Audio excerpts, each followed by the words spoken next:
Isa si Camille Rogel, 25 years old, sa may mapait na pag-ibig. Isa ito sa graduating bilang nursing at malapit na sanang ikasal sa kanyang long-time boyfriend. Kaya lang, sinong mag-aakala na mahuhuli niya itong nakikipaglandian at nakikipagtalik sa kanyang stepsister na si Flair. Labis ang galit niya sa dalawa at inaway ang mga ito. Buwisit na lalaki yun. 5 taon kaming magkasintahan. Tipong ikakasal na pagkatapos kong mag-aral. Tapos malalaman kong nakikipaglandian sa stepsister kong higad. Kaasar! Galit na sigaw ni Camille. Sobrang sama ng loob nito ng mga oras na iyon. Ilang beses na rin kasi nitong pinalagpas ang landian ng stepsister at fiancé niya. Pero hindi na kinaya ni Camille nang makita nito ng kanyang mga mata na nagtatalik ang dalawa.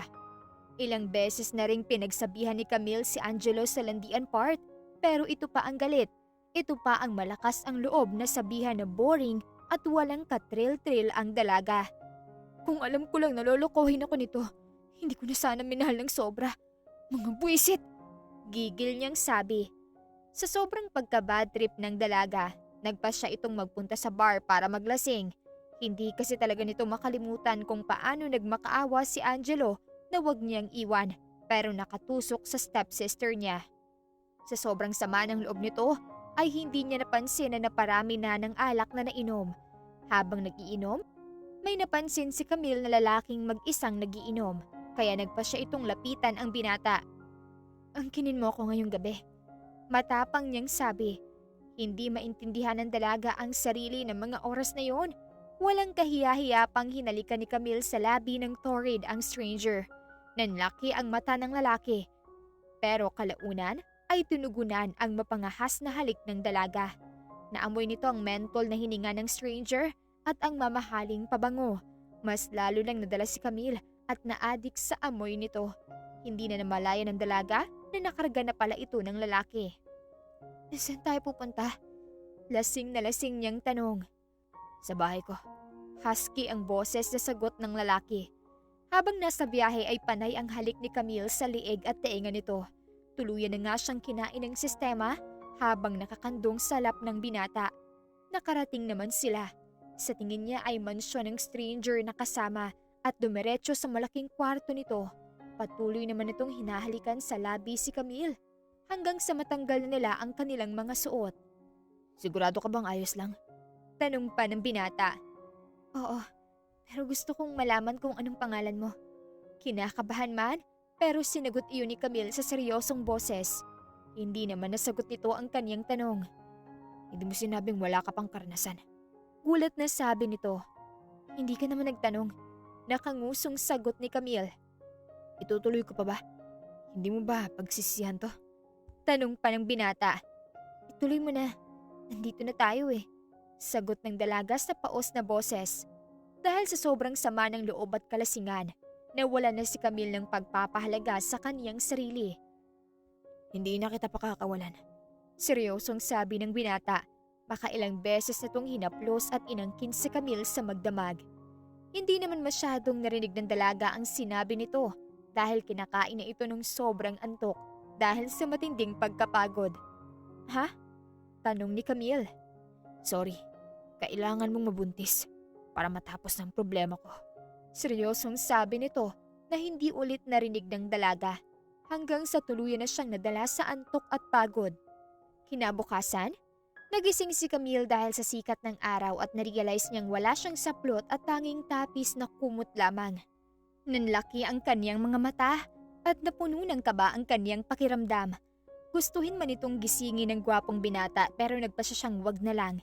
Dahil sa hiya, ilang beses sinampal ng dalaga ang sarili sa sobrang inis. Sorry, my God! Binigay ko ang puri ko sa stranger. Ang gaga ko talaga! Daing nito, saka nagmadaling umalis ng mansyon. Pinalabas naman ito ng mga gwardya sa pag-aakalang ayos lang na paalisin ang babae. Labis ang kabang nararamdaman ni Camille ng mga oras na yon. Ilang buwan na lang ay matatapos na rin kasi ito sa pag-aaral. Tapos iyon ang kaniyang ginawa. Naiinis niyang sinabunutan ng sarili. Sa kanilang bahay, sinalubong ito ng impokrita niyang stepsister at tila nangaasar pa. Saan ka galing, Camille? Bakit ganyan ang itsura mo? Nakataas ang kilay na tanong nito. Wala ka na doon. Masungit niyang sagot. Lalagpasan na sana ito ni Camille nang hablutin nito ang mahaba niyang buhok. Nakaramdam ang dalaga ng pagkainis sa sakit na dulot noon. Tinatanong kita ng maayos. Sumagot ka ng ayos. Huwag kang bastos. Inis sa sigaw ni Flair. Ang kapal naman ng mukha mong sabihan akong bastos. Sino ba sa atin ang bastos? Hindi ba't yung nangaagaw ng fiancé ng iba? Wala ka na bang mahanap na lalaki? At yung boyfriend ko pang kinakalantari mo? Nabubuisit na tugon ni Camille. Abat sumasagot ka na? Nanggagalaiting sigaw nito. Talaga, sobrang tagal kong nagtiis sa pangit na trato niyo ng mami mo. Pero ngayon, hindi ko mapapalagpas ang ginawa mo. Malandi ka! Gigil na sikmat ni Camille. Sinampal siya ni Flair at sinampal naman ito ni Camille ng kaliwat kanan. Higit na mas malakas. Sa ganoong estado sila naabutan ng kanyang stepmom. Nagalit ito at tinanong ang dalaga kung bakit niya sinasaktan ang pinakamamahal na anak. Anak niyo ang unang nanakit. Hindi ko siya inaano. Kung gusto niya si Angelo, kanya na. Basta tigilan na ako. Tigilan niyo na ako. Dahil baka hindi ako makapagtimpi at mabahira ng dugo ang aking kamay. Malamig ang boses na tugon ni Camille. Nanggagalaiti naman itong nagbantang isusumbong si Camille sa kanyang daddy. Hindi naman nagpasindak ang dalaga at matapang na sinagot ito. Isumbong mo. Diyan ka naman magaling. Magsama kayo ng anak mong higad. Nayayamot na sabi naman ni Camille at tinalikuran ang mag-ina. Narinig niya pang pinagmumura siya ng dalawa pero wala nang pake si Camille at tuluyan ang umalis roon. Makalipas ang ilang linggo, sinubukang gumamit ng PT ni Camille at ilang beses na nagdalawang guhit ang resulta. Ibig sabihin noon ay buntis nga ang dalaga. Nagsimula na itong kabahan at magpanik. Hindi niya kasi alam kung paano nito aalagaan ang sarili sa oras na siya ay manganak, gayong nag-aaral pa ito sa kolehiyo. Isang buwan na lang, matatapos na si Camille pero ayaw niya namang i-rest ang batang dinadala. Mukhang kailangan kong huminto muna sa pag-aaral para sa'yo, baby. Saad ni Camille sa nanghihinayang na boses. Makalipas ang 2 araw, kinausap ni Camille ang kaniyang daddy. Gusto kong makasama si Mami pero wala na siya. Hayaan niyo kung makasama si Lola. Ayoko na munang pumasok, saka ko na ipagpapatuloy. Saad niya sa ama. Nagalit ang kaniyang daddy at itinapon ang mga mahalagang dokumento sa kanyang lamesa. Nalulungkot man at nanghihinayang ang dalaga sa pangarap na mauudlot pero narealize niyang mas kailangan siya ng bata sa kanyang sinapupunan. Nahihirapan na rin akong pakisamahan si Flair at Tita Ana. Masyado na nila akong inaapi.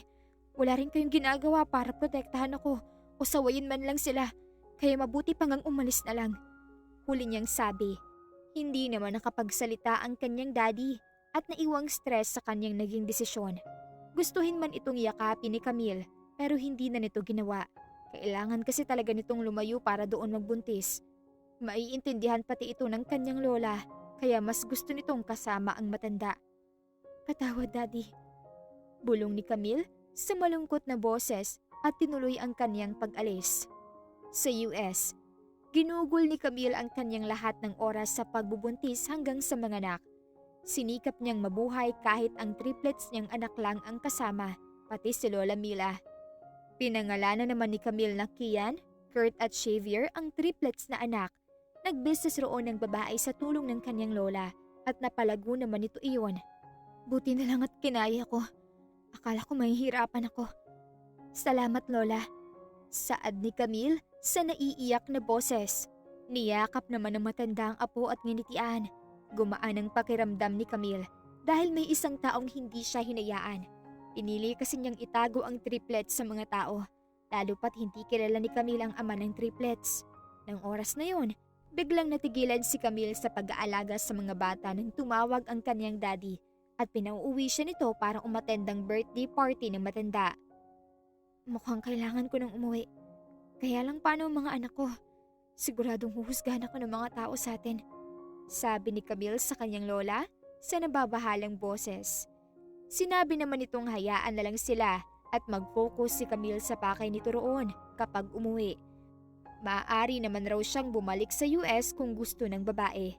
Kaya naman naghanda sila ng triplets ng kanilang mga gamit para sa kanilang pag-uwi. Aminado naman siyang kinakabahan dahil matagal ring hindi nakauwi. Mami, sigurado ka po na uuwi na tayo? Tanong ni Kian. Oo anak, kailangan na nating umuwi para makilala ka na rin at ang mga kapatid mo ng lolo mo. Sagot nito sa seryosong boses. Hindi po ba nila hahanapin ang daddy namin? Tanong pa ng bata. Nanatili namang tahimik ang dalawa nitong kakambal. Lumaki ang mga itong may itsura at sobrang talino, kaya natutuwa si Camille sa triplets. Nakakawala kasi ng pagod ang mga tawa sa kakakulitan ng mga ito. Hayaan nyo na silang maghanap ng wala. Basta ang mahalaga, nandito lagi si Mami para sa inyong mga babies ko. Nakangiti niyang sabi. Kainis si daddy, hinayaan lang ikaw mag-isa, magpalaki sa amin. Galit na sigaw ni Kian. Huwag kang magalit kay daddy. Hindi nito alam na nabuntis ako sa inyo. Pag-amin naman ni Camille, ayaw rin naman nitong lumaki ang triplets na anak na may galit sa kanilang ama. Wala namang alam ang ama nila sa kanilang existence. Pinaliwanag niyang isang beses lang may nangyari sa kanila ng daddy ng mga bata. Hindi na naman ito inusisa pa ni Kian at kinulit kung anong pangalan ng kanilang daddy. Gusto ko rin namang umuwi dahil 3 taon akong hindi nakakauwi sa Pilipinas, anak. Sabi pa ni Camille. Inayos nila ang kanilang gamit at nagpasya na bumiyahe pa uwi ng Pinas. Kinakabahan si Camille umuwi pero nandoon yung excitement habang inaalala ang napakagandang lugar na kinalakihan. Sa airport, hawak ni Camille ang kamay nila Kurt at Xavier habang nakakapit sa damit ng babae si Kian. Palabas sa sila ng airport nang salubungin sila ng kanyang stepsister kasama ang dati niyang fiancé. Nakaramdam si Camille ng panlalamig, hindi dahil apektado pa sa 2 taksil, kundi sa inis dahil sila lang ang pinakaayaw niyang makita sa Pilipinas. Kumusta, my dear stepsister? Maarting bati ni Flair. Malaki ang ipinagbago nito. Mas lalo itong gumanda at naging sopistikada. Mas nag-matured naman si Angelo. Bagay na bagay sila. Kaya lang, pag naaalala ni Camille ang kanilang ginawa, naiinis ang babae. Ayos na naman, wala ka pa ring pinagbago. Nakataas ang kilay at kabilang labing sagot ni Camille. Hindi mo ba nakikita ang malaking pagbabago ko? Kahit nga ikaw sino yung mga batang kasama mo? Nasaan ang ama ng mga yan? O si Sir ang tanong ni Flair. Hindi pa man nakakasagot si Camille. May dinugtong na ito agad na nakapagpainit agad ng ulo ng babae. OMG! Huwag mo sabihing anak mo sa stranger mga batang yan? Oh, muntikan ko na makalimutan. Naalala kong umuwi ka noon na ani mo'y nahalay ng kung sino. Maarting saad ni Flair. Tumigil ka na, Flair. Hindi ako natutuwa sa pinagsasabi mo. Gigil na tugon ni Camille. Bakit? Nahihiya ka na ba? Bakit hindi mo pa aminin na nakipag one night stand ka sa taong hindi mo namang kilala at iniwanan ka? Kaya ka nga siguro nagpa siyang mag-abroad para pagtakpan ng skandal mo Mapang-asar nitong tinignan si Camille na ani mo'y nakakadiri. Sino may sabing iniwanan ko at hindi ako kilala ni Camille? Malamig ang boses na sabi ng lalaki. Halos mamula ang mukha ni Camille nang makilala ito. Humawak ito sa kanyang bewang at malamig ang tinging ipinukol kay Flair. Alam na kaya nito na anak niya ang triplets? Ikaw? Ikaw, Kauros Racine Rockefeller? Ang ama ng mga anak ni Camille? Hindi makapaniwalang tanong ng impokritang stepsister ni Camille. Nagulat naman si Camille sa pangalang binanggit nito. Iyon ang isa sa pinakamayamang negosyante sa buong mundo. Hindi lang ito basta bilyonaryo. Marami itong ari-arian sa buong mundo. Bumilis ang tibok ng puso ni Camille nang tawagin ito ng lalaki. Han, dapat pala, hindi kita pinauna para hindi ka hinuhusga ng stepsister mong masyadong mapanghusga. Nang iinis sa sabi ni Kauros, sabay kindat sa kanya. Nagtaka naman si Camille kung saan ito nanggaling at anong ginagawa nito doon. Paano mo ko nahanap? Bulong ni Camille rito sa nauutal na boses. Labis ang kabang nararamdaman ng babae sa presensya nito at hindi niya mapigilang mashock dahil sumakto pa talaga yun sa pag-uwi nilang mag-ina. May source. Tugon ni Kauros sa mahinang boses. Sumanyas naman ito na sakyan niya ang sinasabi ni Kauros kaya iyon ang ginawa ni Camille. Oo nga, nahirapan patuloy akong kargahin ng mga anak natin. Sagot niya sa malumanay na boses. Kitang-kita ni Camille kung paano mainis si Flair sa pagkapahiya. Napansin niya ring nagulat si Angelo sa nalaman. Kahit naman ang babae nagulat sa presensya nito, hindi niya lang yun pinahalata. Tinulungan naman ni Kaurus si Camille na kargahin si Kian. Tara na, iyakag ng lalaki. Hindi ka na sana nag-abalang sumundo, Flair. Alam ko pa rin naman kung saan ang bahay na uuwian ko. Seryosong tugon ni Camille. Han, hindi ka uuwi sa mansyon niyo. Nakalimutan mo na ba? May mansyon ako. Doon tayo titira. A-attend ka lang ng birthday ni Daddy. Seryosong sabi ni Kaurus. Natigilan si Camille at nag-aalinlangan. Kaya lang ay wala na rin itong nagawa dahil kay Flair. Ayaw kasi siyang tigilan. Nakaramdam si Camille ng malakas na kabog sa dibdib. Dahil roon, biglang kinabahan sa isiping magkakasama sila ni Kaurus sa iisang bubong. Inggit na inggit naman ang itsura ni Flair at halata iyon sa pagmumukha nito. Oh, okay, sagot ni Camille kahit kinakabahan. Sumakay silang mag-anak sa magarang sasakyan nito at naiwan ang dalawa roon. Dumiretso naman sila sa mansyon ni Kaurus kung saan may nangyari sa kanila. Biglang bumalik ang mga alaala nila na magkasama. Nakipaglaro naman ito sa triplets nang makarating sila sa mansyon at kitang-kita niya kung paano matuwa ang mga bata rito. Mommy, dito po ba tayo matutulog? Tanong ni Kian. Oo anak, sagot ni Camille sa naiilang na boses. Sa veranda? Kanino ang mga batang kasama mo? Akin ba sila? Ha? Mariing tanong ni Kaurus. Bakit mo ba ako tinatanong? Akala ko, tinulungan mo lang ako dahil gusto mo. Tanong ni Camille. Oo, gusto ko. Dahil alam kong ikaw ang babaeng nakasama ko ng gabing yon. Pinahanap kita. Hindi ko lang alam kung akin nga bang triplets na batang kasama mo. Salubong ang kilay na tanong nito. Paano kung hindi na natuloy ni Camille ang tanong dahil may kumausap na mahalagang tao kay Kaurus? Hindi na naman nila muling napag-usapan ang tungkol sa bagay na yon. Sasabihin ko ba sa kanya? Pero paano mga bata? Gusto nila makilala ang kanilang ama. Bulong ni Camille sa sarili. 3 araw silang nagstay sa mansyon nito bago ang birthday ng daddy ni Camille. Hindi naman niya akalain na ipina-DNA test talaga ni Kaurus ang triplets. Kinabahan siya roon, lalo na nang kinumpronta siya nito.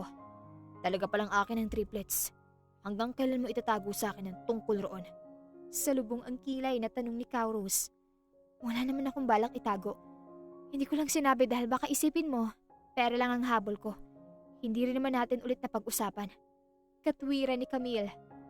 Okay, nais ko sanang ilipat ang apelido nila sa apelido ko. Saad nito. Ayos lang sa akin. Hindi ko naman ipagkakait ang mga bata. Mas ayos nga na may daddy sila. Sagot ni Camille sa mahinang boses. Saktong lapit naman ang triplets sa kanilang ama. Totoo po ba na kayong daddy namin? Tanong ni Kian. Oo anak, ako nga. Naka one night stand ko ang mami nyo at ako ang tinakasan nito. Wala akong balak takbuhan ang responsibilidad ko bilang ama dahil alam kong bubuntis siya. Kaya lang, nung pinahanap ko na siya ay umalis ito at ng ibang bansa. Paliwanag ni Kaurus kaya napanguso si Camille sa hiyang naramdaman. Kaya pala, Mommy, pasaway ka. Busa na tayo at hindi ka na nahirapang itaguyod kami kung hindi mo tinakasan si Daddy. Tumatangong sabi ni Kian. Sinang-ayunan ito nila Kurt at Xavier. Namula naman ang ina sa sobrang hiya. Malay ko bang may plano palang daddy niyong panagutan kayo. Isa pa, kaya ako ng ibang bansa dahil natatakot akong malaman nila dad at ng stepmom ko na buntis ako. Siguradong pahihirapan ako ng mag-ina at magagalit si daddy. Paliwanag naman ni Camille. Nagulat ito nang hawakan ni Kaurus ang kaniyang kamay. Tila may kuryenteng dumaloy sa kaniyang katawan dahil sa paghawak nito. Naiintindihan ko, pero sobrang tagal kitang hinahanap at hinintay. Buti na isipan mong umuwi. Sa sobrang lawak ng mundo, nahirapan akong matagpuan ka. Mabuti na lang at binalita sa akin ng immigration na nakabalik ka na. Sabi ni Kaurus. Sorry, hindi kasi kita kilala. Kaya akala ko wala kang balak panagutan. Hindi naman ako galit sa'yo o ano. Kailangan ko lang talagang umalis. Seryosong dugtong ni Camille. Alam ko, ikaw ang may gusto noon. Kaya anong karapatan mong magalit? May kalandi ang sabi ni Kaurus. Loko ka? Huwag kang maingay. Ipapahiya mo pa ako sa mga bata. Nahihiya at namumula ang mukha niyang tugon. Oo na, Basta simula ngayon, hindi ka naaalis.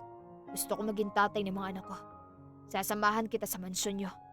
Seryoso ang mukhang saad ng lalaki. Paano mo pala nalamang akong naka one night stand mo? Hindi tayo magkakilala.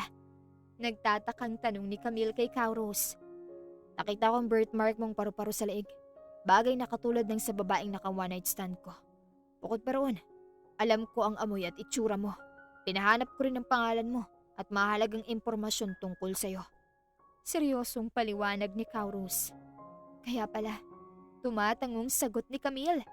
Natigil ang kanilang pag-uusap nang biglang tumawag ang daddy niya. Kinabahan naman ng babae dahil nagagalit ang kanyang daddy dahil hindi niya raw sinabi na nag-asawa na ang babae. Narinig iyon ni Kauros at nang matapos ang tawag ay kinausap niya ang lalaki. Anong gagawin ko? Kinakabahang tanong ni Camille. Handa ako magpanggap na kasal sa'yo. Maaari tayong magpanggap para sa mga bata. Ayokong sinasabi nilang anak mong mga ito sa stranger. Hindi rin ako makakapayag na apihin ng mga yun ang aking triplets na anak. Seryosong tugon ni Kauros. Habang kumakain sila ay nababahala naman si Camille. Sana maging ayos ang lahat. Epal pa naman na mag-ina. Seryosong sabi nito. Magiging ayos yan. Akong bahala. Singit ni Kauros. Sa Rogel's mansyon. Nakarating sila roon. Sinalubong naman sila ng maingay at maliwanag na paligid. Nagsisimula na namang kabahan si Camille sa maaaring mangyari. Ang daming tao! Manghang sabi ni Kian. Maraming bisita sa mansyon ng mga ito dahil kaarawan ng kaniyang daddy. Isang sikat na engineer at negosyante ang ama ni Camille, kaya maraming tao ang dumalo. Karga naman ni Kauros si Kian at Xavier. Samantalang hawak ni Camille sa kamay si Kurt. Daddy, ikaw na po ang bahala sa amin nila mommy. Malambing na sabi ni Kian. Oo naman anak. Saad ni Kauros sa malumanay ni boses. Alam na alam kong akin ang triplets na to. Ang lakas ng lukso ng dugo. Bulong ni Kauros sa tainga ni Camille. Talagang sayo. Wala naman akong ibang kinasama. Nag-focus ako sa mga bata. Sagot niya habang tinitignan ang malilikot nilang anak. Mabuti. Kasi kung meron, hindi ko alam kung anong kaya kong gawin. Nakataas ang kilay na sabi nito. Napailing na lang si Camille sa tinura ni Kauros. Dad! Tawag ng babae sa kanyang daddy. Sa kabinati ito ng happy birthday. Kasama nito ang kanyang stepmother na inggitera. Panay ang pagkausap nito kay Kauros na animoy napakabait. Napailing na lang si Camille sa pagiging sip-sip nito. Nagulat naman ang kanyang ama nang makita ang triplets na apo. Dad, mga anak ko po kay Kauros. Pakilala ni Camille sa mga ito sa nahihiyang boses. Sunod-sunod ang naging tanong ng kanyang daddy at hindi ito makapaniwala na ang tatay ng mga bata ay ang isa sa pinakamayamang tao sa buong mundo. Akala naman ni Camille ay magagalit nga ito sa kanya, kaya nakahinga ito ng maluwag dahil hindi naman. Sorry, hindi ko po kasi akalain na magkakaanak kami. Matagal na rin, 3 taon na sila Kian, Kurt at Xavier. Turo ni Camille sa mga bata. Hello dad, bati ni Kauros. Tuwang-tuwa itong nakipag-usap sa lalaki at nakipaglaro sa mga apo. Kung nagkataon na hindi ako umalis, hindi ko makikita ang mukha mong masaya. Sabi ni Camille habang nakatingin sa kanyang daddy. Nox! Happy family! Sana all! Maarting puna ni Flair. Oo nga eh. Kayo ba? Kailan kayo mag-aanak ni Angelo? Balita ko ikakasal na siya sa'yo. Congrats! Sarap ba nang galing sa agaw? Mapang-asar na tugon ni Camille. Kumukulo talaga ang dugo nito sa stepsister. Hindi naman ito bitter. Naiinis lang talaga sa pang-iinsulto ni Flair sa mga anak niya at mismong kay Camille. Ikaw? Gigil nitong sigaw. Sasampalin sana si Camille nito nang may malaking kamay na pumigil sa kamay ni Flair. Labis ang kaba at kilig na nararamdaman ni Camille nang mabilis na umaksyon si Kauros. Don't you dare touch my wife. Or else, handa kang makipag-lips to lips kay Satanas sa impyerno. Malamig ang boses na sabi ni Kauros. Kauros? Natatakot na tawag ni Flair sa pangalan nito. Pumilis ang tibok ng puso ni Camille dahil sa pangalawang pagkakataon, iniligtas siya nito. Pag nandyan si Kauros, pakiramdam niya ay safe siya. Napangiti na lang ito nang pabalya nitong binitawan ang kamay ni Flair at hinawakan ang kamay ng babae paalis doon para makaiwas sa gulo. Thank you so much, hon. Sabi ni Camille sa malambing na boses. Namula ang tainga nito roon. Lihim namang napangiti si Camille. I like it when you call me hon. Bulong ni Kauros. Hon? Nang aasar ulit na tawag ng babae. Napangiti ito bigla. Samantala, nakihalubilo sila sa kanyang mga kamag-anak at pinakilala si Kauros bilang asawa niya. Natuwa naman ang kanyang mga anak at panay ang tawag sa kanilang daddy. Doon lang napagtanto ni Camille ang malaking kaibahan ng may tatay sa wala. Sobrang saya nila maging ang babae. Daddy, tara na po kumain. Gusto namin mag-play ng music. Magiliw na sabi ni Kian. Sure anak, tara. Sagot nito sa masayang boses. Sabay-sabay silang kumain at pinanood naman ni Camille ang apat na mag-perform ng kanta. Base iyon sa trip ng triplets. Halos tumalo naman ang puso ng babae sa saya at pagka-proud sa mga ito. Marunong pala kayo ng musical instrument? Namamanghang tanong ni Kauros. Opo, Daddy. Kapag po busy si Mommy, nagpapiano si Xavier. Drum po ako at ukulele naman si Kurt. Sagot ni Kian. Nox, anong pinagkakabalahan ni Mommy sa abroad? Takang tanong nito. Negosyo po, para mabuhay kami. Proud na sagot ni Kian. Pati sila Kurt at Xavier ay nakikisali rin sa usapan nila. Napaling mo naman kay Camille si Kauros at tila lumambot ang ekspresyon nito. Nag-iwas naman ang tingin ng babae dahil sa lakas ng kabog ng dibdib. Para rin kasing nanghuhubad ang tingin nito. Masyadong malalim at animoy may kakaibang iniisip. Nahiya bigla si Camille. Ang galing nyo! Sigaw nito. Kumanta sila ng sikat na kanta at tumugtog.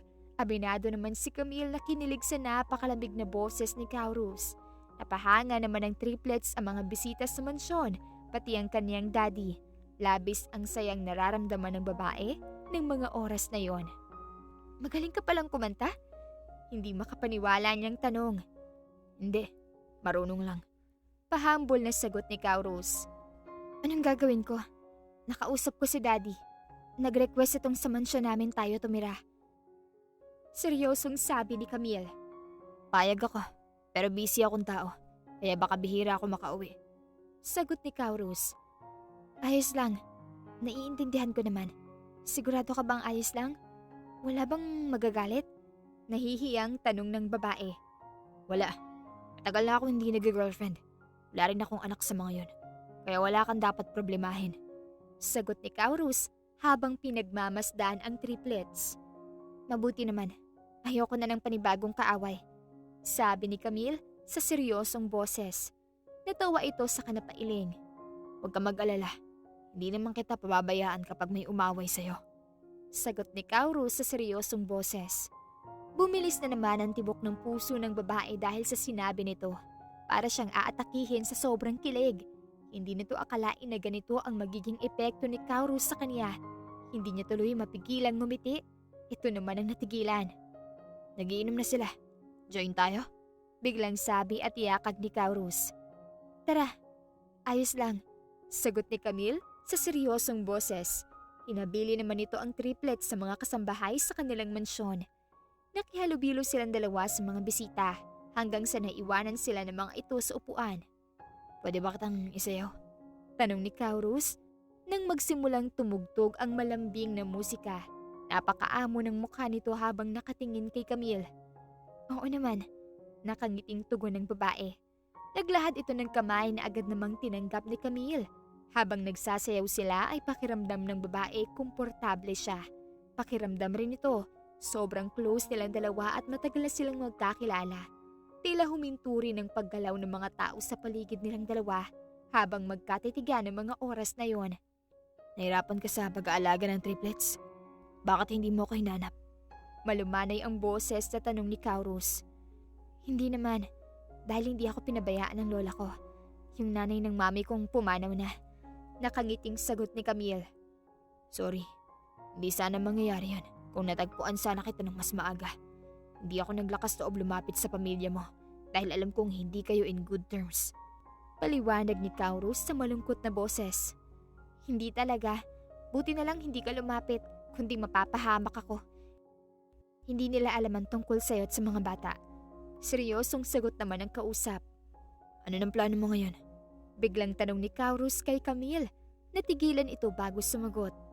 Siguro, mas mabuti na salitan tayo sa pag-aalaga ng bata. Hiraman, kumbaga, para naman magampanan natin ang pagiging magulang natin sa triplets. Suggestion ng babae. Bakit hindi na lang natin subukan? Baka mag-work tayo. Suggestion naman ni Kaurus. Anong ibig mong sabihin? Kanyang tanong. Hayaan mong ligawan kita. Buo at seryoso nitong sinabi. Tila huminto ang pagtibok ng puso ni Camille. Hanggang sa bumilis yon, kinilig ito ng sobra sa narinig. Ha? Gulat niyang sagot.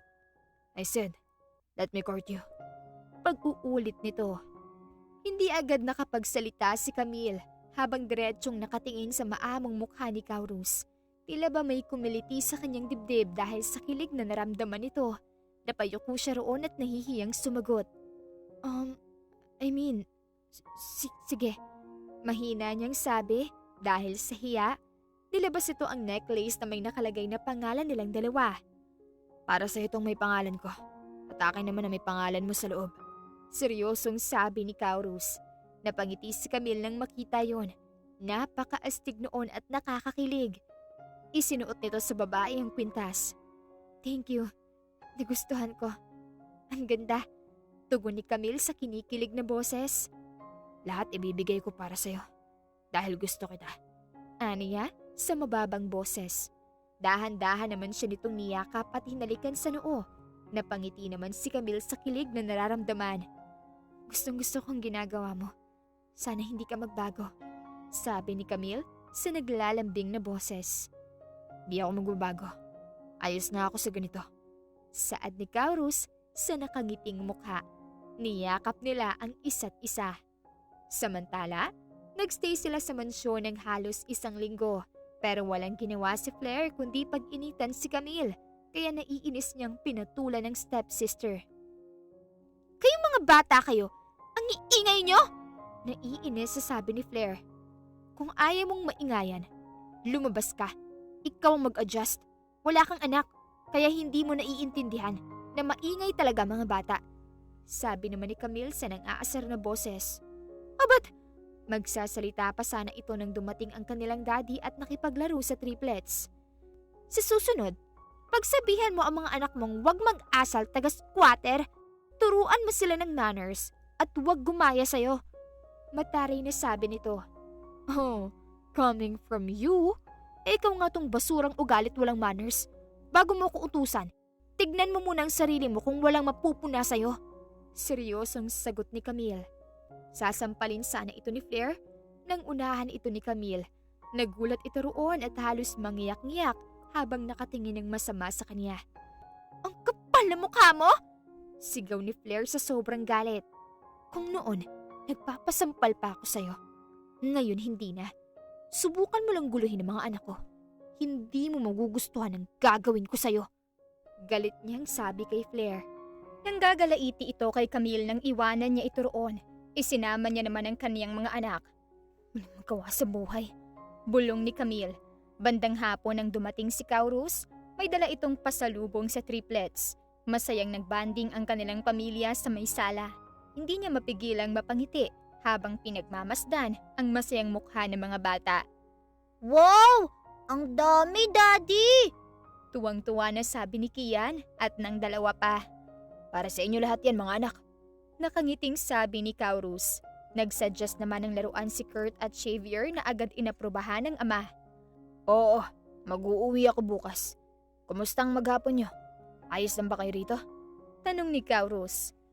Opo, kaya lang po, nagagalit si Tita Flair sa amin. Maingay daw po kami. Nagtalo sila ni Mami kanina. Sumbong ni Kian. Napalingon tuloy sa kanya si Kaurus. Hindi naman siya kumibo at nag-asikaso lang kina Xavier. Nang maging abala ang mga bata sa kaniyang pasalubong, hinawakan ni Kaurus ang kaniyang kamay para siyang kinuryente sa pagkakahawak nito. Hindi ka pa rin ba pinatatahimik ng stepsister mo? Salubong ang kilay na tanong nito. Ayos lang naman. Kaya ko naman to sagutin. Kanina bago ako nito masampal, naunahan ko na siya. Hindi ako magpapaapi, gaya noon. Sagot ni Camille sa seryosong boses. Good. Kapag hindi pa rin ito tumigil, iuuwi kita sa mansyon ko. Ayoko naman talaga makisama sa mga kagaya nila ng nanay niya. Nandito lang kayo, kaya pumayag ako. Saka gusto ng daddy mo. Seryosong sabi ni Kauros. Masaya naman si Camille sa kaniyang narinig. Oo, sa ngayon, titiisin ko muna. Sabi ni Camille. Bigla itong niyakap ni Kauros na dahilan ng pagwawala ng kaniyang puso. Pa-recharge ako. Napagod ako ng sobra sa trabaho. Minsan, gusto ko na lang magpahinga sa piling niyo. Kaya lang wala akong tiwala sa iba kong tauhan. Hanggang ngayon, hindi pa rin sila sanay sa trabaho. Seryoso nitong pagbabahagi. Mayaman ka na naman. Huwag mo masyadong puwersahin ang sarili mo. Mahirap kapag katawan mong naningil. Mahirap magkasakit. Seryosong paalala ni Camille. Hinayaan niya lang itong yakapin siya ng lalaki. Pero sa loob-loob ni Camille, kinikilig na ito ng sobra. Nahiya lang silang dalawa nang makita at punahin sila ng triplets, lalo na ni Kian. Si Mami at Daddy naglalabing-labing. Pangaasar ni Kian. Uy, nakikita tayo ng mga bata. Nahihiyang sabi ni Camille. Hayaan mo lang, para isipin nilang mahal natin ang isa't isa. Sa ganoong paraan, masasanay sila sa atin at hindi nila iisiping nabuo sila without love. Seryosong sagot ni Kauros. Oo na, pero mamaya mo na ako landiin. Kailangan ko na maglinis sa mga batang yan. Gabi na masyado, kailangan na nilang matulog. Natatawa namang sagot ni Camille. Oo na nga. Napipilitan itong sabi. Inasikaso muna ni Camille ang triplets at pinatulog ang mga ito. Napaisip naman si Camille sa estado nilang dalawa. Napansin niya rin talagang sobrang maalaga si Kauros sa mga anak. Saka maayos itong makitungo sa kanya. Kaya sa tingin niya, magiging ayos ang kanilang samahan. Hiniling ng babae na sana lang kapag nahulog na siya sa lalaki, hindi masayang yung pagmamahal na ibibigay niya. Anong iniisip mo? Tulog na sila. Puna ni Kauros habang kinakausap si Camille. Napaisip lang ako. Bakit mo pala ako naisipang ligawan? Saka iniisip ko rin na sana kapag nahulog ako sa'yo, hindi mo sayangin yung pagmamahal ko. Seryosong tanong ng babae. Gusto kong bigyan ng kumpletong pamilya ang triplets. Nakuha kita na birhen. Ibig sabihin, walang nakakagalaw sa'yo. Nakakuha na ako ng rare gems. Bakit pa ako maghahanap ng iba? Bakit pa kita hahayaan? Seryosong tugon ni Kauros. Kung sa bagay, ayoko rin namang magpagalaw sa iba. Bakit ako magpapagalaw kung kani-kanino? Kung pwede namang sa'yo lang. Hindi pa ako mandidiri sa sarili ko. Sabi naman ni Camille sa seryosong boses. Ako ang nakauna sa'yo. Kaya dapat hanggang huli, ako lang ang maaaring gumalaw sa'yo. Mulanding sabi nito. Namula naman ang mukha ni Camille nang mapagtanto ang kanilang usapan. Nagulat rin siya nang bigla siya nitong kinabig at masuyong hinalikan. Subukan natin. Palay mo naman mahulog tayo sa isa't isa. Dugtong pa nito sa malambing na boses. Kaya mo bang ipangako na hindi mo ako sasaktan? Tanong niya sa kabadong boses. Hindi lang basta pangako. Gagawin ko talaga. Ikaw na yan para sa pamilya natin. Handa akong patunayan. Seryosong sabi nito. Sige, patunayan mo muna, sabi ni Camille. Kalaunan ay napansin niya itong bagsak na sa sofa, kaya naman kinumutan niya ito. Napangiti na lang si Camille dahil sa saya. Napakaresponsable kasi nitong ama sa mga anak nila. Araw ng Sabado, gaya ng napag-usapan ay naggala silang mag-anak. Todo asikaso ito kay Camille at hindi sila pinababayaan na mag-ina. Labis ang sayang nararamdaman ng babae ng mga oras na yon. Daddy, gusto po namin nun! Turo ni Kian sa malaking robot. Sure, basta para sa mga pogi kong baby. Sagot naman ni Kauros. Uy, huwag mong sanayin ang mga anak mo sa luho. Baka mamaya makalakihan nila. Nababahalang saway ni Camille. Ano naman, kaya ko namang ibigay lahat para sa kanila. Gaya ng sinabi ko, babawi ako. Ayokong lumaki silang walang happy moments kasama ako. Seryoso nitong sagot. Ayos lang naman, basta huwag mo masyadong sanayin sa material na bagay. Paalala pa ni Camille. Pero masaya ito dahil nakikita niyang masaya ang mga bata. Noon pa man, gusto na nilang makasama ang daddy nila. Hindi lang nila kinukulit si Camille dahil alam nilang lagi siyang busy at pagod sa kakatrabaho. Para sa'yo.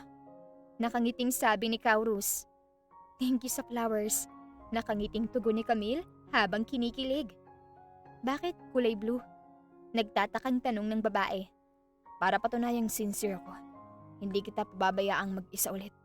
Seryosong sabi nito saka hinawakan ang kamay ni Camille. Kinilig siya roon bigla, lalo na nang halikan siya ni Kaurus sa noo. Hindi kita iiwan. Dugtong pa ni Kaurus. Dapat lang naman, pag iniwan mo ako, wala ka nang babalikan. Nakataas ang kilay niyang tugon. Hindi ko hahayaang mangyari yon. Seryosong sagot nito. Mabuti. Tara na. Nakangiting yakag ni Camille. Marami pa kasi silang gagawin. Nakapag-picnic na naman sila sa park. Panahon na para mag-asikaso naman sila sa bahay. Magbe-birthday na ang triplets kaya excited silang lahat. Kailangang maayos na yun sa lalong madaling panahon. Tara, inaayos na ng mga organizer ang venue. Lahat ng kailangan ay na-deliver na rin sa bahay. Yung lechon ay bukas ng umaga darating. Seryosong sabi ni Kaurus. Mabuti naman. Naimbitahan mo na ba silang lahat? Tanong ni Camille. Tumango ito bilang tugon, kaya nag-asikaso na sila pagdating sa mansyon. Kinabukasan, natapos ang pag-aayos na naaayon sa gustong mangyari ni Camille. Sobrang daming bisitang dumating at sobrang saya ng mga bata dahil sa mga palaro. Lumapit naman si Camille sa lolo ni Kaurus na kasama nito. Magandang umaga po, Lo. Salamat sa pagpunta. Magalang niyang bati. Natuwa naman ito nang makita ang babae, lalo na ang triplets. Sinabi ng matanda na hindi aalisan ng mana si Kaurus at ito na ang magmamana ng lahat ng kanyang ari-arian dahil may 3 anak na bubuhayin. Lolo naman, yun pa talagang sinasabi rito eh. Saway ni Kaurus sa nahihiyang boses. Thank you po, Lo. Kain na po kayo. Saad ni Camille, saka ito inasikaso. Napakabait ni Lolo at mahal na mahal ang kanyang apo. Talagang napakabongga ng regalo. 3 mansyon sa Las Vegas. Para raw may sariling bahay ang kanyang mahal na mga apo. Masaya naman si Camille para sa mga bata. Ayos lang kayang ini-spoiled ng ganyan ng mga anak natin? Nababahala niyang tanong. Oo, deserve nila yun dahil tagapagmana ang kanilang daddy. Mayabang na sabi nito. Ewan ko sa'yo, hambog. Natatawang sabi ni Camille. Totoo naman eh. Sagot naman ni Kaurus. Nag-enjoy silang lahat at napuno ng tawanan ang mansyon dahil sa makukulit na mga bata. Samantala, sa paglipas ng mga araw, mas lalo lang lumalala ang pagiging pakialamera at pangiinis ni Flair hanggang sa itulak nito si Xavier dahil nakaharang lang sa dinaraanan niya. Alis nga! Naiinis na nga ako sa nanay niyo. Dumagdag pa kayo, mga peste! Mataray nitong sigaw. Narinig naman ni Camille na umiyak si Xavier at ang galit na boses ni Flair dahil kukunin niya na sana ang mga bata para pakainin. Uminit na naman ang dugo ni Camille sa kanyang stepsister. Flair, ano ba? Ganyan ka na ba talaga kalala? Pati bata pag didiskitahan mo? Huwag lang sanang mangyari sa anak mo yan. Oh, I forgot. Wala ka palang anak. Hindi kaya baog ka? Or ayaw ka lang buntisin ni Angelo kasi pangit ang ugali mo? Pang-aasar ni Camille. How dare you? Camille! Galit nitong sigaw. Sakto namang dating ni Kaurus at narinig nito ang pagsigaw ng babae. Sinumbong naman ni Kurt si Flair rito. Nainis naman lalo si Kaurus at Camille. Ang kapal na mukha mong sakta ng anak ko. Bata yan. Sana pinatabi mo na lang. Maliit pa ang mga anak namin. Kaya kapag napasalang bagsak niyan, sisiguraduhin kung buhay ka pa. Pero nakahanda na ang hukay na paglilibingan mo. Galit na sabi ni Kaurus. Halos lumabas ang mga ugat nito sa liig at sentido sa sobrang inis. Nakaramdam naman ng takot si Flair base sa itsura nito. Tara na nga, umalis na tayo rito. Kaya lang naman ako nagtitiis sa mansyon na to dahil nirerespeto ko si Dad. Pero kung ganitong ugali ng kasama, buwag na lang. Napipikong dugtong ni Kaurus na sining-ayunan naman ni Camille. Kinuha ni Kaurus ang mga bata. Sumunod naman roon si Camille. Namutla si Flair sa takot sa sinabi ni Kaurus at hindi na nakapagsalita pa. Pinakuha na lang ni Kaurus ang kanilang mga gamit sa tauhan nito at dumiretso na sila sa mansyon. Doon lang nakahinga ng maluwag si Camille. Pag hindi ako nakapagpigil sa stepsister mo, pahihirapan ko to. Nanggigigil pa rin sabi ni Kaurus. Hayaan mo na siya. Wala na naman tayo doon. Hindi na tayo magugulo nito. Inggit lang yun. Seryosong sabi naman ni Camille. Nakarating sila sa mansyon at pinakain na rin nila ang mga triplets bago pinatulog.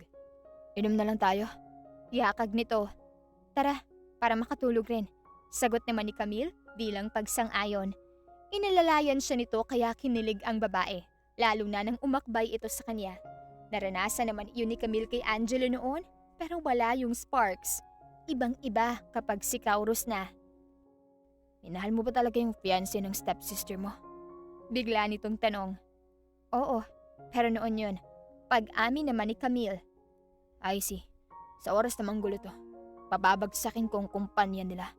Sagot ni Kaurus. Loko. Natatawang sagot naman ni Camille. Sa pool area, may bitbit silang alak at pulutan. Nice. Hindi lang magiging partner sa buhay yung nahanap ko. Partner ko rin sa mga hilig ko. Hindi ko na kailangan makapag-inuman sa kabarkada ko pag nagkataon. Kasi andyan ka naman. Pilyong sabi ni Kaurus. Oo, mas mabuti pang dito ka na lang. Kasama ko. Panatag pa akong safe ka. Sagot naman ni Camille habang nakangiti. Weh, baka panatag ka na. Wala akong babae. Huwag ka mag-alala. Hindi ako kagaya ng ogag mong ex. Hindi ako ganun. Ayokong makasakit at masaktan. Seryosong sabi ni Kaurus. Loko. Pero medyo tama ka. Trauma na kasi ako sa ex ko. Ayoko nang maulit pa yon. Kaya hanggat maaari, sana ingatan mo ang peace of mind ko. Pagsang-ayon naman ng babae. Oo, huwag kang mag-alala. Hindi ko uulitin yung bagay na naging dahilan ng trauma mo. Hanggat maaari, iiwasan ko talaga. Seryosong sabi ni Kaurus habang nakatitig sa magandang mga mata ng babae. Napangiti roon si Camille at kinilig. Nag-iinom sila habang masayang nagkukwentuhan.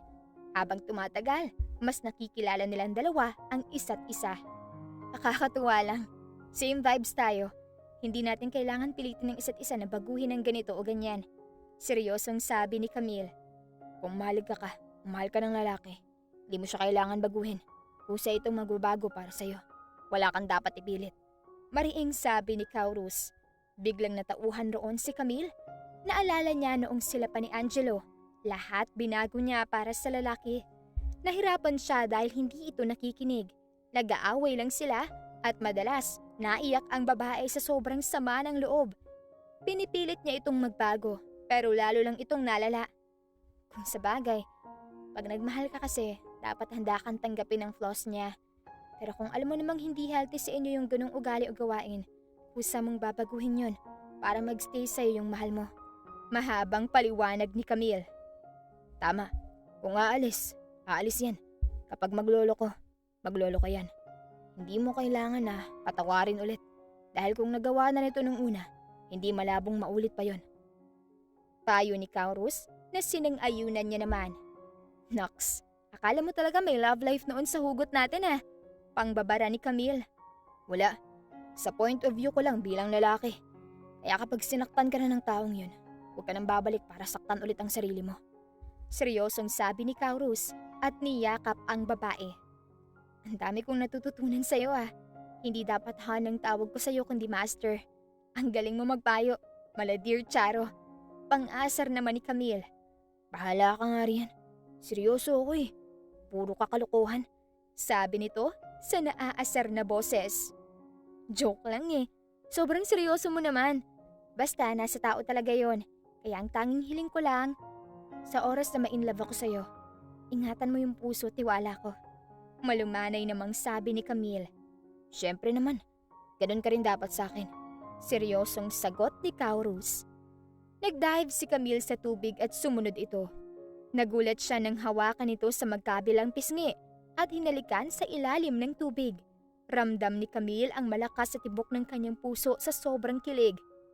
Grabe, buti hindi tayo nalunod. Sabi niya nang makaahon sila. Agad siya nitong sinuotan ng roba. Saka ito nagsuot ng pangsarili.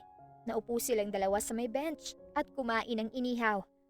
Basta ako, ang hiling ko lang, maging maayos ang pamilya natin.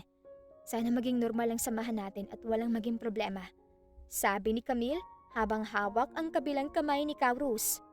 Oo naman, sino ba namang hindi gugustuhin ang ganoon? Nakangiting tugon nito. Tungkol sa mga bata, alam mo bang naawa ko sa kanila noon nung nasa US kami? Marami silang gustong kainin at gawin pero hindi nila magawa. Bukod sa baby pa sila, wala akong ekstrang pera. Kwento ng babae.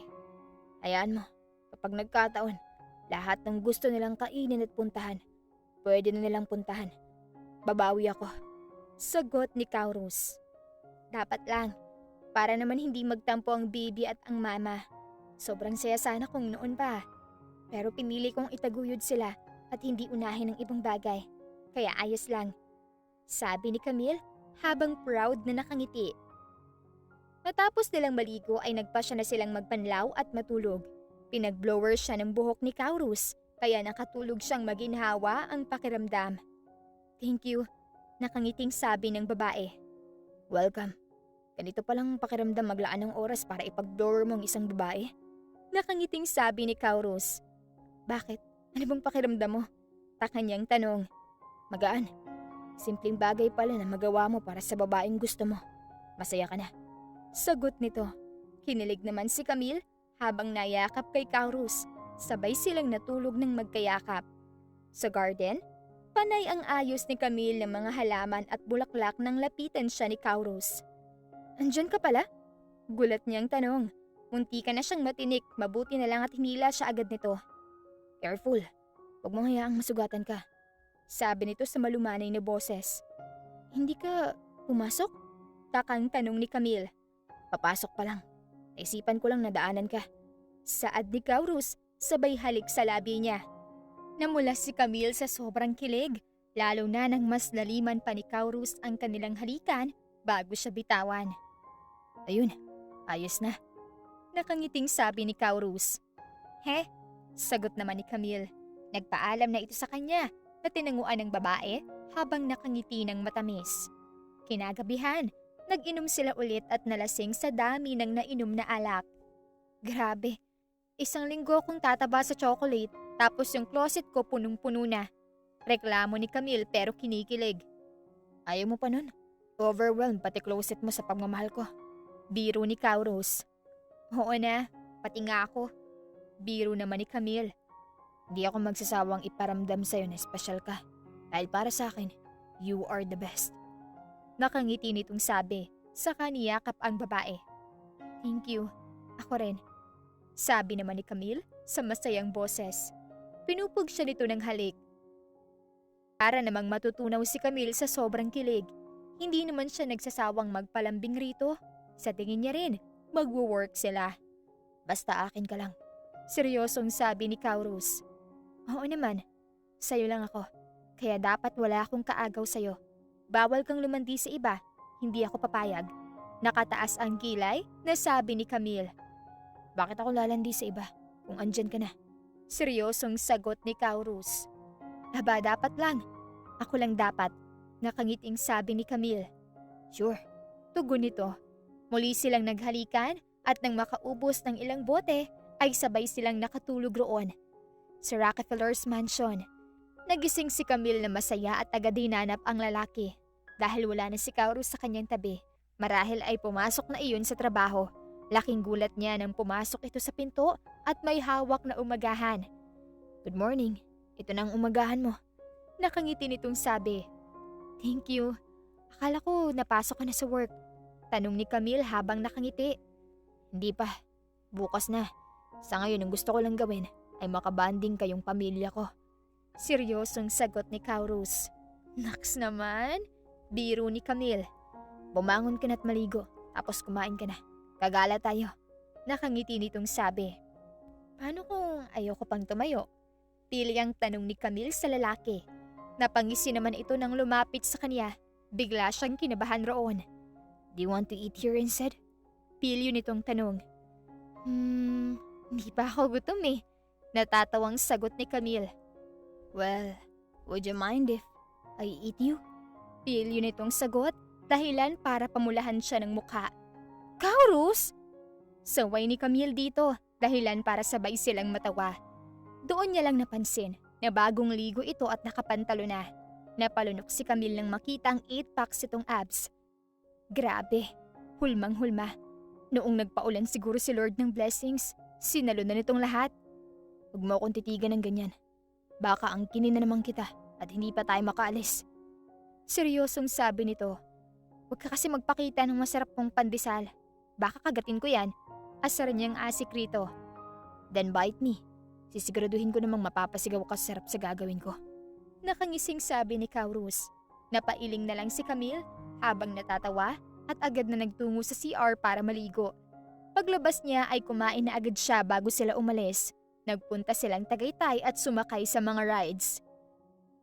Daddy, gusto po namin kumain ng bulalo.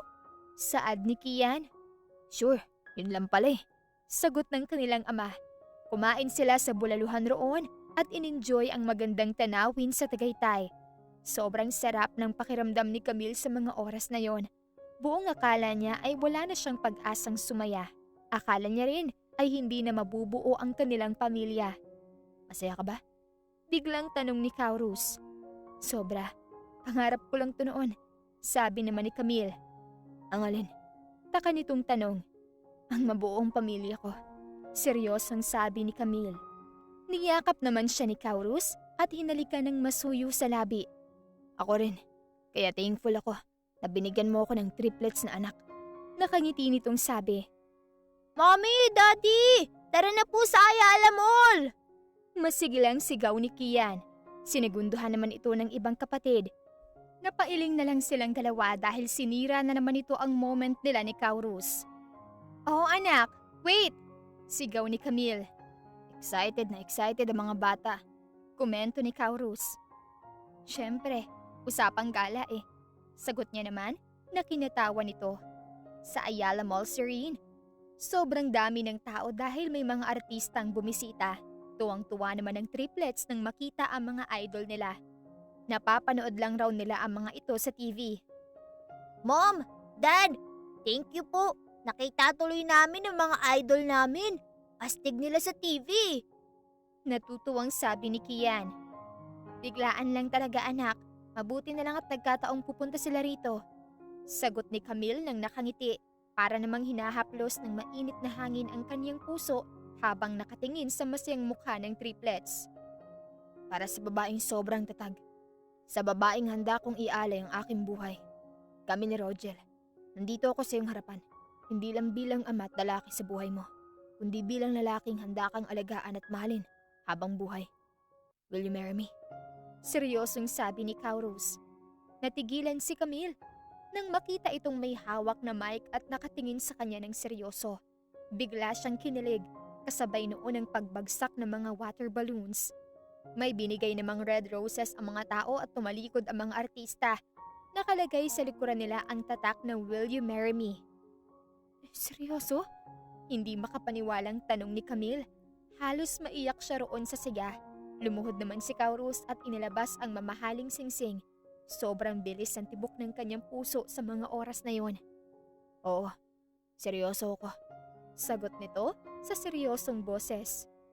Yes, I am more than willing. Kinikilig niyang sabi. Sinuot nito kay Camille ang singsing at binuhat saka siya nito hinalikan sa labi. Eee! Kinikilig na sigaw ng mga bata. Binati naman sila ng congrats ng mga tao. Pinalabas na lang ni Kaurus na second wedding nila yun ni Camille. Kahit ang totoo, iyon ang una. Nagstay muna sila sa hotel sa Tagaytay bago nagpasyang mag-Laguna. Talagang gagala tayo ng gagala? Natatawa niyang tanong kay Kaurus. Oo naman. Gusto kong bumawi. Maikli lang ang buhay. Ayokong sayangin. Seryosong sagot ni Kaurus. Oo nga, mayaman ka na eh. Ang kailangan mo na lang gawin ay panatilihing stable ang negosyo. Sagot ni Camille habang nakangiti. Tama ka. Hindi na naman ako bata para igugol lahat ng oras ko sa trabaho. Paano yung sarili kong kaligayahan? Tanong naman ito. Kaya nga, habang bata pa ang mga anak mo, lambingin mo na dahil kapag malaki na sila, hindi mo magagawa yan. Lalo pa't mga lalaki maiilang. Sabi naman ni Camille habang natatawa. Kaya ginawa nito ang kanyang suggestion. Natuwa naman ang kanilang mga anak sa paglalambing ng ama kaya hindi niya rin mapigilang mapangiti. Binilhan rin ito ng mga laruan sa Ayala bago sila umalis roon. Natulog lang talaga silang pamilya sa hotel. Ang sarap mong magmahal. Napakalambing mo. Alam mo bang yan ang hanap ko? Biglang sabi ni Camille habang nakayakap kay Kaurus. Mas malambing ako sa kama. Kumikindat nitong sabi, "Tumigil ka nga, napakapilyo mo." Inis sa sabi ni Camille pero lihim na napapangiti. Tara na, baka malate pa tayo sa family reunion nyo. Pag-iiba ng topic ni Kaurus. "Sus, plastikan lang naman sa family reunion na yun." Sabi naman ng babae.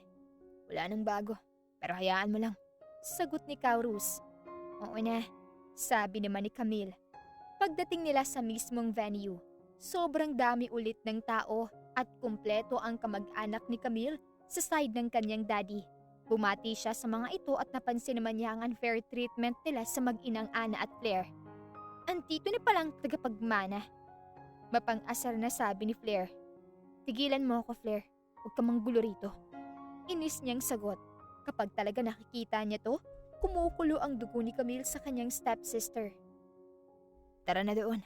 Yakag ni Kaurus. Sumama naman si Camille sa lalaki. Maya-maya pa ay dumating ang bongga nitong regalo para sa mga kamag-anak ng babae. Natuwa naman ang mga ito at hindi makapaniwalang ito ang ama ng triplets.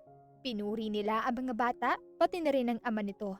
Napangiti na lang si Camille sa pagka-proud. Sa may lake, sumakay silang mag-anak sa bangka.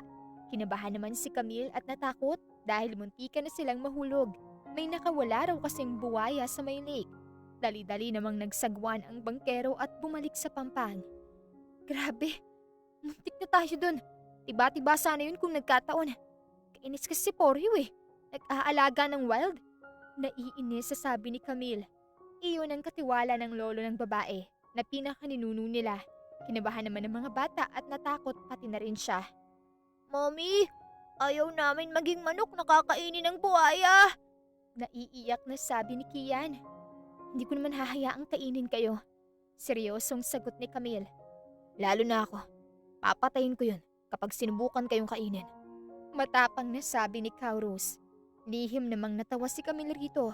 Habang tumatagal, mas nagiging masaya ang kanilang pamilya. Mas pinaparamdam kasi nito ang pagpapahalaga sa pamilya nila kaysa sa ibang bagay. Iba talaga kapag matured ang lalaki, hindi nakaka-stress. Bakit nangiti ka, Mommy? Nakataas ang kilay nitong tanong. Kala mo hindi kita nakita kanina? Namutla ka nung munti ka na tayo. Sagot ni Camille kay Kaurus. Inalalayan ko naman kayo, kahit ganun. Katwiran nito. Tumango na lang si Camille sa kalokohan nito. Nagpaalam na rin sila sa mga bisita at nagpunta sa mansyon ng lolo ni Kaurus. Gusto raw kasi nitong makasama ang mga apo. Pumayag naman sila para naman makapag-banding rin sila ni Kaurus. Gala kaya muna tayo? Suggestion ni Camille. Oo, bilhin na rin tayo ng pasalubong kay lolo. Sagot naman ito na sinang-ayunan ng babae. Nagala sila at namili ng pasalubong para sa lolo ni Kaurus na siguradong magugustuhan nito. Pagkatapos noon ay kumain na rin sila. Balak kasi nilang magsolo sa kwarto ni Kaurus mamaya. Sa mansyon ni lolo, sinalubong sila ng sobrang daming kasambahay. Hindi naman makapaniwala si Camille sa dami noon, pati ng mga guard. Sinamahan sila ng butler sa loob at bumati sa matanda. Lolo, kayo na munang bahala sa mga apo nyo. Sa kwarto lang muna kami ni Camille. Gagawa ulit ng baby. Pabulong na sabi ni Kaurus. Loko ka, nahihiyang sabi naman ni Camille. Pumayag naman ang matanda at masayang masaya ito sa presensya ng triplets, pati na rin sa pasalubong nila sa kanya. Dumiretso lang sila Kaurus at Camille sa kwarto nito at nanood ng movie. Nakakamiss rin palang manood ano? Nakangiti niyang sabi. Oo naman. Sagot ni Kaurus, saka siya hinalikan sa labi. Tinugunan niya naman ang halik nito ng kaparehong intensidad. Habang tumatagal, mas lumalalim ang halikan nilang dalawa. Mas lalo lang siyang nadadalas sa mga halik nito. Ramdam ni Camille ang matinding pagmamahal at pagnanasa ni Kaurus sa pagitan noon. I love you. Malambing nitong sabi. I love you more. Sagot naman ni Camille ng buong pagmamahal. Pangako, mas mamahalin pa kita araw-araw kapag magkasawa na tayo. Ipaparamdam ko sa'yo na masarap palang magmahal. Saad ni Kaurus. Thank you. Ipaparamdam ko rin sa'yo kung paanong magmahal ang isang Camille Rogel. Nakangiti niyang sabi. Sinalubong ni Camille ang bawat galaw nito hanggang sa nakailang rounds silang dalawa sa magdamag. Ramdam niya pa rin ang gigil at pananabik sa bawat galaw nito. Hindi naman siya magsasawang magpaangkin rito, lalo pa at alam niyang deserving ang lalaki para sa kanya. Kinabukasan, nagising silang dalawa sa ingay ng triplets. Gusto raw mag-jogging ng mga ito kasama ng mga magulang. Wala naman silang choice kundi pumayag kahit sobrang inaantok. Ay nako, puyat pa eh. Reklamo ni Camille. Napangiti naman ang lalaki at naalala ang nangyari noong gabi. Kaya nga, napuyat si Mami kagabi. Masakit din ang katawan ni Mami because she's sore. Tugtong ni Kauros. At sinong may kasalanan ha? Inis na anas niya dito. Si Junior oh. Inginuso pa nito ang ibabang bahagi, dahilan para mabato niya ito ng unan. Kauros! Nakakainis ka talaga! Napipika niyang sigaw. Nakulo talaga ang dugo ni Camille sa kapilyuhan nito. Natawa lang naman ito sa itsura niya.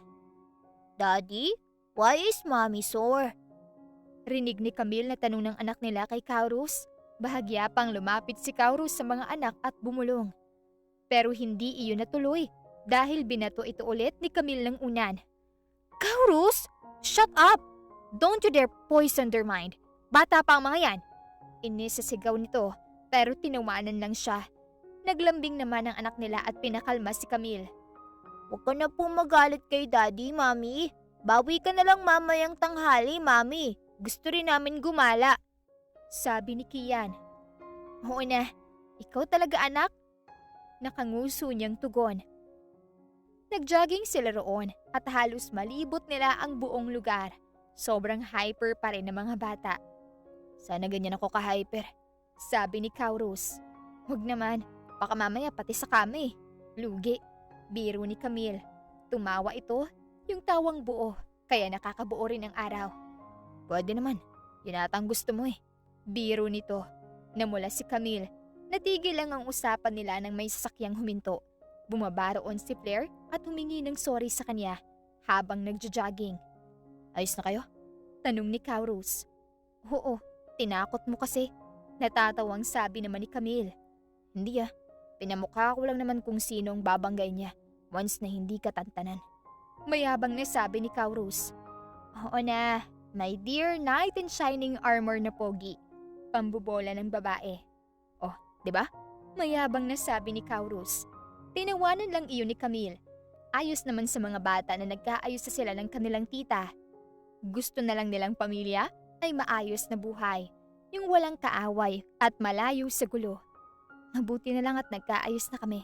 Nakakapagod rin kasi. Sabi ni Camille habang nakangiti. Nakahinga siya roon ng maluwag. Oo, huwag mong hayaang lamunin ka ng galit at ng mga taong hindi naman makakatulong sa'yo para mag-grow. Payo ni Kauros. Kaya nga, sayang lang ang oras at laway sa pakikipagtalo. Pwede namang ibaba ang pride at mag-ayos. Sagot naman ni Camille bilang pagsang-ayon. Niyakap siya ni Kauros kaya kinilig na naman ito roon. Nagpahinga lang sila sa isang cafe at kumain ng mga bata ng umagahan. Napailing naman si Camille sa mga ito.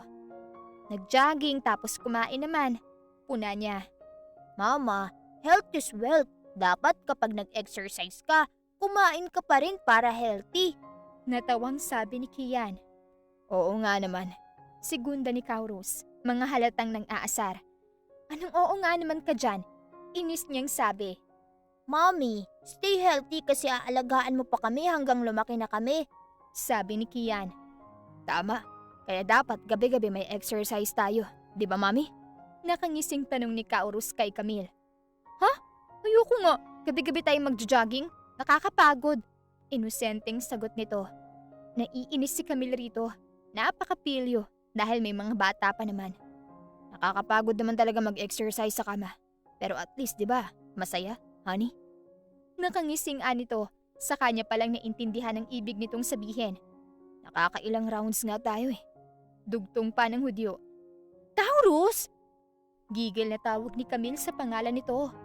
Mommy, anong exercise yun? Inosenteng tanong ng mga anak dahilan para pandilatan niya ng mata si Taurus. Tinawanan lang siya nito habang nakatingin ng nakakaloko. Wala anak, wag mong pansinin ng ama mo. Naabnu lang yan. Pagsisinungaling naman ni Camille sa mga bata. Sila Mommy, ang cute mag-asaran. Sagot naman ni Kian. Natawa naman sila Kurt at Xavier pati na rin ng mga staff ng cafe. Kaunahan pa naman sila roon. Kahit sa cafe, hindi pinalampas ni Kaurus ang pagiging malambing at maasikaso niya sa pamilya. Nox, ang sweet. Nilalanggam ako. Pang-aasar ni Kian. Huwag kang basag trip anak. Hindi kita bibigyan ng toys. Pananakot ni Kaurus. Oo na po. Sabi ko nga, titigil na. Sagot ng anak nila, kaya nagtawanan sila roon. Takot ka pala kay daddy eh. Bawi ni Camille sa anak. Sinimangutan lang siya ni Kian. Matapos naman nilang kumain ay umuwi na rin sila. Nagpasundo na si Kaurus sa driver dahil kailangan niya pang umalis para sa mahalagang kliyente. Ingat po, Daddy. Sabi ni Kian. Kayo rin mga anak. Sagot nito. Dumating ang araw ng kasal nila ni Camille at talaga namang ingrande ang naging setup noon. Dinaig pa nila sila Marian Rivera sa sobrang bongga ng wedding. Hindi mapigilang mamangha ni Camille pati ng kanilang mga anak. Mami, buti naniwala sila na pangalawang beses nyo ng kasal to. Tanong ni Kian. Sasabihin ko na kay daddy ang totoo. Ayoko na siyang lokohin. Pero after na lang ng kasal. Natatawa niyang sagot. Sinalubong sila ni Kaurus at inalalayan siya nito. Sobrang gwapo nito sa suot na tuxedo. Napansin ni Camille na sobrang saya nito. Kinilig naman si Camille dahil team song nila ang tumugtog sa buong simbahan. Thank you sa pagdala mo sa akin rito sa harap ng altar. Nakangiti niyang sabi. Walang anuman Han. Kahit ilang beses pa kitang dalhin rito. Gagawin ko. Nakangiting sagot ni Kaurus. Sabay silang nangako sa harap ng pari, ng Diyos at ng mga tao. Ako si Kaurus Racini Rockefeller ay handang pakasalan si Camille Rogel. Nangangakong aalagaan, amahalin at poprotektahan siya habang buhay. Hindi ko hayaang mag-isang mag-alaga sa aming mga anak. Nangangako kung wala siyang magiging kasabay o karibal sa akin. Magsasama kami sa hirap, saya, lungkot at ginhawa. I love you so much. Seryosong sabi ni Kaurus. Ako si Camille Rogel, handang maging asawa si Kaurus Racini Rockefeller, ama ng aking triplets na anak. Nangangakong aalagaan, mamahalin, susuportahan at sasamahan ko kahit saang laban si Kaurus. Hindi ko sila pababayaan ng aming mga anak. Habang buhay ko itong panghahawakan. Mamahalin kita habang buhay. I love you more, Han. Nakangiti niyang sabi. Nagpalitan sila ng singsing habang nakangiti at inannounce naman ng pari na sila ay bagong kasal. Binati sila ng mga tao at pinasalamatan nila ang mga ito. Sa reception, kinausap nila Camille at Kaurus ang daddy nito at humingi sila ng tawad tungkol sa kanilang unang fake marriage. Napansin naman raw nito iyon dahil wala silang suot na singsing. Pero dahil napapansin naman niyang okay sila ni Kaurus at Sweet, hinayaan na lang sila nito. Thank you, Daddy. Naiiyak niyang sabi. Salamat, Dad. Sabi naman ni Kaurus. Tumango ito at niyakap silang mag-asawa. Binati sila ng congratulations at bumalik na sila para makihalubilo sa mga bisita. Natawa naman si Camille kay Kaurus dahil naglasing-lasingan ito kahit 3 tagay pa lang naman. Ang lakas ng tama mo ah. Para lang makapagsolo? Natatawa niyang sabi. Siyempre, para-paraan. Mas gusto kitang kasama kaysa makipag-bonding sa kanila. Malambing na tugon ni Kaurus. Naks naman, I love you. Pang-aasar ni Camille. I love you more. Nakangiti nitong sagot. Muli nilang pinagsaluhan ang mainit na gabing yun bago sila nakatulog sa sobrang pagod. Kinabukasan ng madaling araw, nag-impake ni sila ng gamit dahil sa US sa sila titira. Mas gusto kasi ng mga bata roon, saka matandang-matanda na ang lola ni Camille. Gusto niyang pumawi rito. Doon na rin sila magka-honeymoon ni Kaurus. Ikaw ang pinakamagandang blessing na dumating sa buhay ko, Camille. Nakangiting sabi ni Kaurus. Nasa may dalampasigan sila at dinadama ang malamig na simoy ng hangin. Ako rin, hindi ko akalaing makikilala kita sa bar at ikaw na rin palang makakasama ko habang buhay. Seryosong sagot naman ni Camille. Gusto ko lang talagang mag-bar noon para mawala yung boredom ko. I am too busy in handling my businesses. Kaya doon lang ako nakakapagsaya. Hindi ko akalaing doon ko matatagpuan ang babago ng buhay ko. You mean so much to me, Camille. Ikaw yung naging pinakamagandang dumating sa buhay ko. Buong pagmamahal na saad ni Kaurus habang nakayakap sa asawa. Ikaw naman yung lalaking nagbigay saya sa akin. Sa kabila ng pagkukulang ng mundo, pinunan mo lahat mula sa pagmamahal at pag-aalaga. Sobrang thankful ako na ikaw ang ama ng triplets. Nakangiting sabi ni Camille, sa kanya hinalikan sa labi si Kaurus. Simula noon, namuhay sila ng masaya at payapa. Wakas.